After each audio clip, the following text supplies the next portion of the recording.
Hi, I'm Janie Heitner.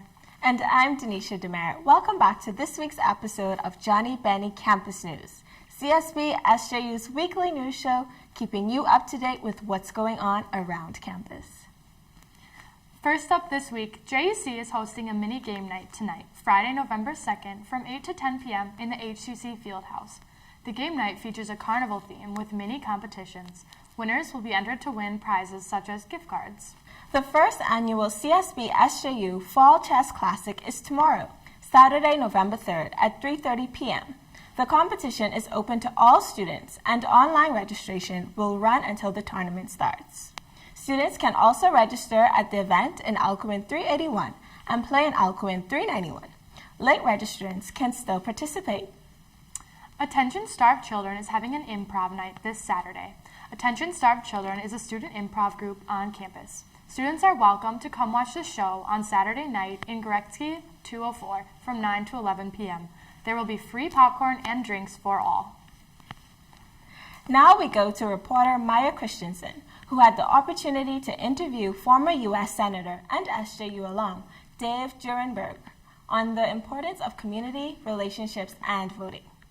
I spent 3 terms in the United States Senate from 1978 to 1995. I'm a graduate of St. John's, grade school, prep school, college. St. John's gave me the opportunity to ask all the right questions, and I think that shaped my life more than anything else. It informed who I hang out with, you know. Who do you give yourself to in a more intimate way, whether it's in a faith-based activity or it's in a profession of one kind or the other, or maybe it's just a pure friendship. Personal relationships are everything. And people that I reflect back on now who've made the biggest difference in my life are people I trusted. Just like I expected voters to trust me in my relationships. St. John's lays the groundwork for how and what relationships we build, how much of ourselves we're willing to give to them, when we know it's a good time to get out, you know, which sometimes is the challenge. And all of that in one way or another does relate to why do we get into public service professions, why do we get into public service activity, or why do we even get into politics and government.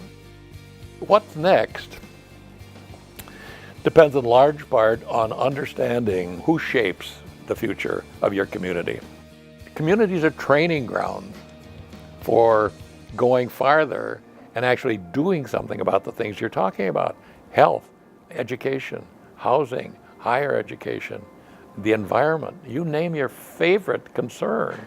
And there's opportunities in the community and people who can involve you, not just in another nonprofit, but involve you in a meaningful way to change that part of your community.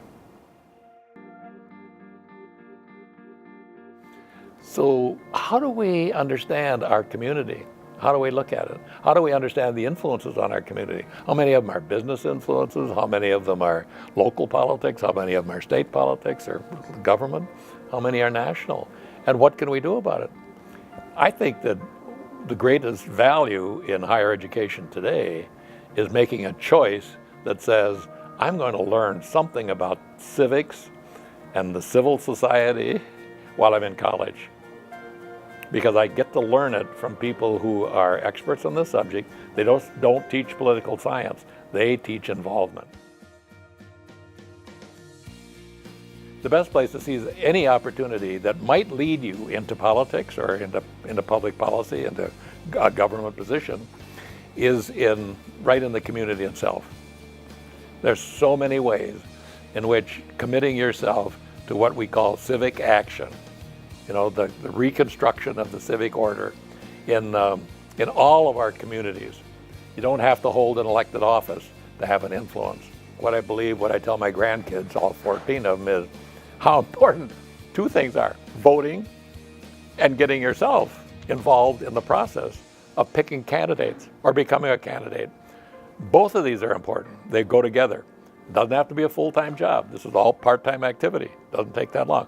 Informed voting and finding among your friends and neighbors and classmates or whatever it is, people that you look up to, who you think should be encouraged to go into politics or public service, one or the other. And that's not a hard job to do. You just have to have it in your heart and in your head, you know, how to make decisions like that. But that's the next step. That is so important, that an informed generation of young people just like you know, who are trying to, you're not setting out to change the world, but you will change the world. I guarantee that, because we're not leaving it in very good shape right now. And your instinct's gonna be to change it. So how do we do that? We do it with people like us. And we commit some part of our lives to taking what we learned in college, what we learned at the university and so forth, and take that into the community. You have to make a commitment to change our little part of the world right now, not the whole thing. Well, you might get lucky like I did. I got to change the whole thing. You know, and my first time I ever ran for office, and I got elected twice. But that's just, holy cow, how did that happen? Might happen to you. It just might happen to you. But you'll not know. You can't design it that way. The world doesn't work that way. But, you know, opportunity comes to those who are aware of what it is. And that's so you got to prep your life to be aware, and the opportunity will come along.